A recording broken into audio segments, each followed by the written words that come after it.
গল্প শোনাবো তাই এসো দলে দলে, রূপকথা সত্যি হয়ে গেল বলে, সোনা কাঠি ছুঁয়ে থাকা অলি থেকে গলি। আমাদের আমাদের আমাদের ঠাকুমার ঝুলি, আমাদের আমাদের আমাদের ঠাকুমার ঝুলি।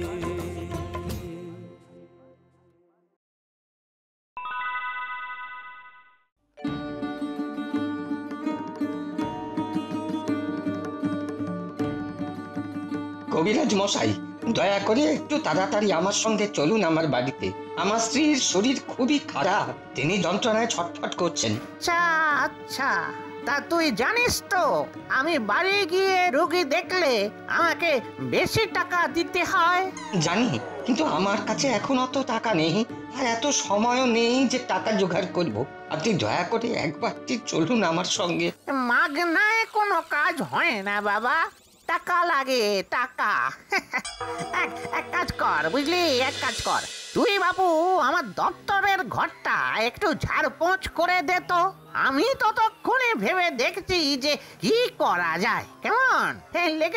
লেগে পড় বাবধন, লেগে পড়।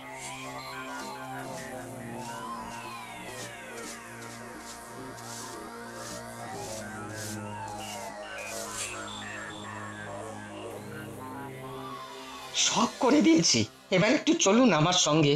আরে দাঁড়া, দেখছিস না দপ্তরে কত লোক? তো তুই এক কাজ কর বুঝলি, ভিজে কাপড়গুলো একটু শুকোতে দিয়ে দে দেখি, ততক্ষণে আমি এদের একটু দেখে নি। হ্যাঁ,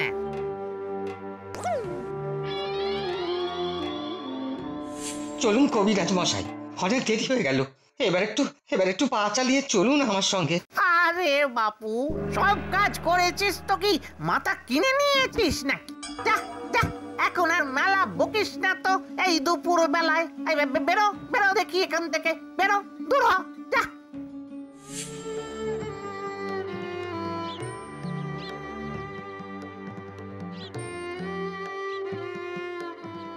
বলি, এই যে শুনছো, ও বুড়ো, একজনের ঠিকানা বলে দিতে পারবে? হ্যাঁ বলুন।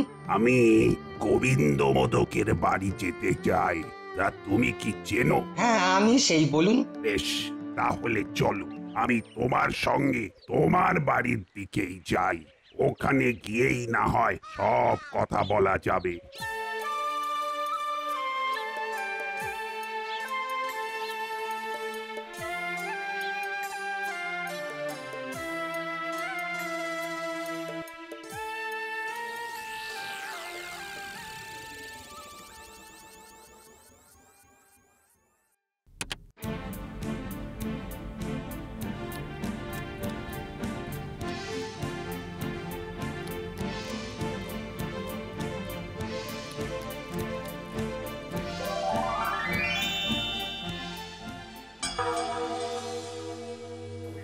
শোনো হে বুড়ো, এবার আসল কথায় আসি। আমি হলাম যমদূত, আমি এসেছি তোমার বুড়ির প্রাণ নিয়ে যেতে।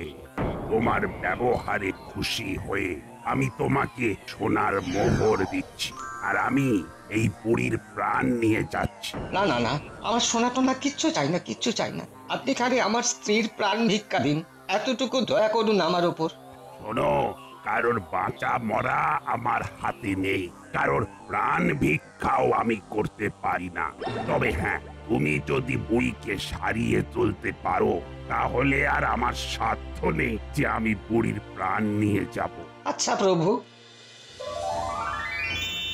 আমি যদি এখনই ছুটে গিয়ে কবিরাজ মশাইকে টাকা দিই, তাহলে অনেকটা সময় পাবো বুড়িকে সারিয়ে তোলা। এখনো সন্ধে হয়নি, তার আগেই কবিরাজের কাছে পৌঁছে যাব।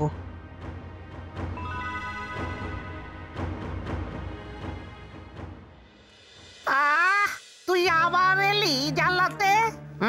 টাকা এনেছিস? টাকা আগে টাকা দে, তারপর যাব, বুঝলে? হ্যাঁ কবিরাজ মশাই, এই নিন। এই মোহর তোর কাছে কোথা থেকে এলো? সব পরে বলছি, এখন দয়া করে আপনি আমার সঙ্গে চলুন। হ্যাঁ, তাই কর। তাড়াতাড়ি চল বাবা, চল, তাড়াতাড়ি চল। এবার ওকে বাঁচান কবিরাজ মশাই। হ্যাঁ সেটাই তো দেখছি। তুই এক কাজ কর তো, যা যা বড় একটা বাটি আর এক ঘটি জল নিয়ে আয় তাড়াতাড়ি, যা।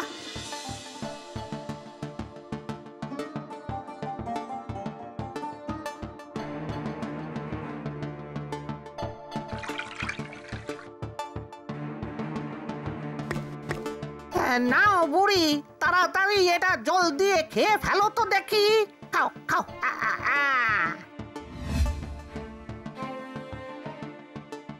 কবিরাজ মশাই, আপনি সাক্ষাৎ ধন্বন্তরী। আপনি না থাকলে আজকে বুড়িকে বাঁচানো সম্ভব হতো না।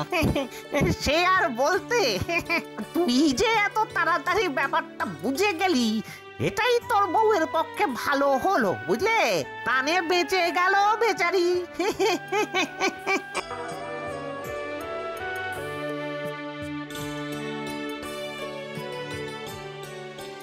এই নিন। দে দে দে দে দে, কিন্তু এসবের আর কি দরকার ছিল? এটা কি করে সম্ভব যে বুড়ো সকাল পর্যন্ত হাতে পায়ে ধরছিল পয়সা না থাকার জন্য, সে এখন আমায় মোহর দিচ্ছে? না, রহস্যটা যে কি সবটা জেনে তবে ছাড়বো। আরে বাপ গোবিন্দ, এই মোহরগুলো তুই কোথা থেকে পেলি? হুজুর, ওই মোড়গুলো তো আমি।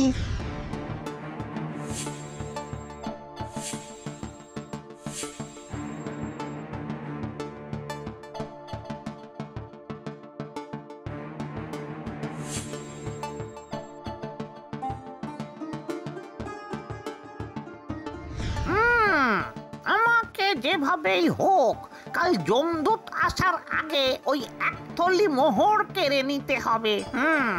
তাড়াতাড়ি গিয়ে গিন্নির সাথে পরামর্শ করে নি যে কিভাবে কি করব।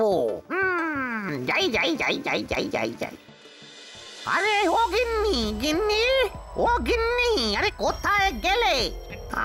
লক্ষ্মী এসে বসে আছেন, খালি আমাদের গিয়ে ওনাকে আনতে হবে। কি বলছো গো?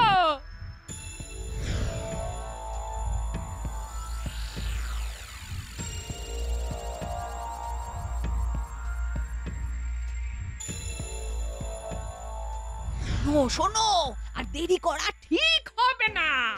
এই রকম ভাবে লক্ষ্মীকে ফেলে রাখা ঠিক নয়।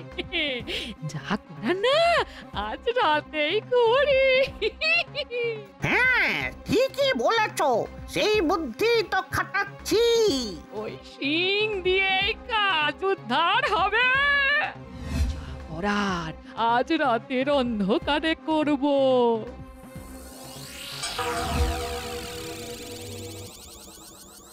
অন্ধকারে অত জাঁকজমক রাজ পোশাকের দরকার নেই, খালি ভয় দেখালেই হবে।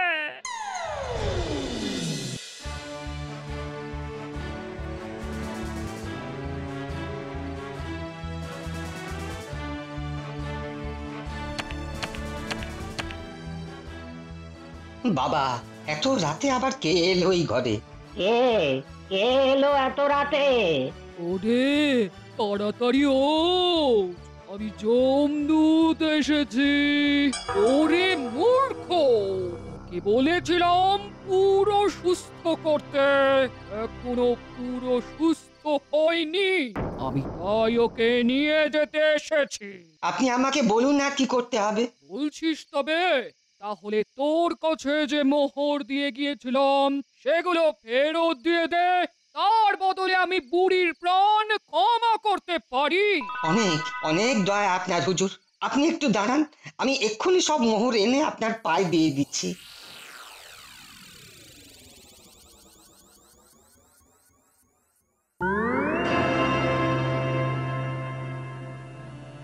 এর আগে যখন টাকা পয়সা ছিল না, তখনও আমরা খেয়ে পড়ে থেকেছি। এখনো একসঙ্গে ঠিক কাটিয়ে দেব। এই মোহর ওনাকে পুরোটাই দিয়ে দিই যা পড়ে আছে। আমি বরং মোহরগুলোকে দরজার বাইরে বার করে দিই।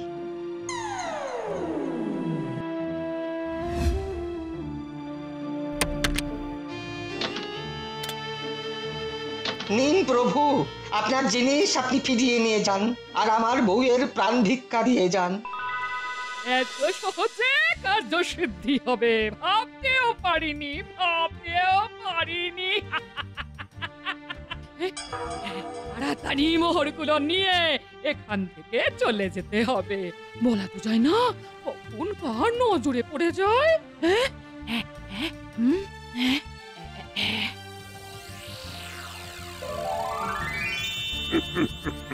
না, আমিও দেখি কবিরাজ গিন্নি কিভাবে এত আনন্দ উপভোগ করে।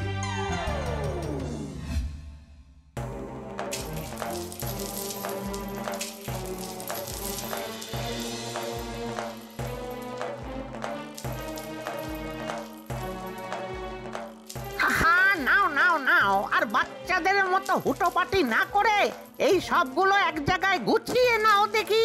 আরে এদিকে এসো, এদিকে এসো, আগে সিংটা খুলে দি, তারপর সব কিছু গুছিয়ে রাখো। এসো এসো।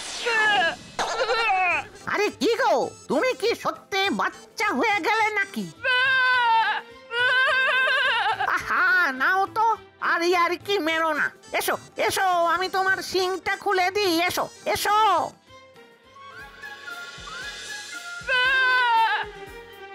কি ও মা গো, এ কি হলো গো? তুমি এরকম ব্যবা করছো কেন ছাগলের মতো?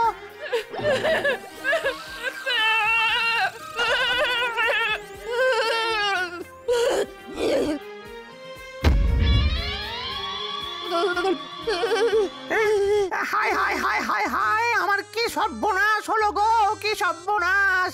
আরে আরে, তুমি কি সত্যি ছাগল হয়ে গেলে নাকি? আরে এখন কি হবে আমার? হায় হায় হায় হায় হায়, কি হবে, কি হবে গো, ছাগল হয়ে গেলে? এতদিন সব গরিবকে ছাগল ভেবে বোকা বানাতিস। এখন তুই নিজেই ছাগল হয়ে থাক।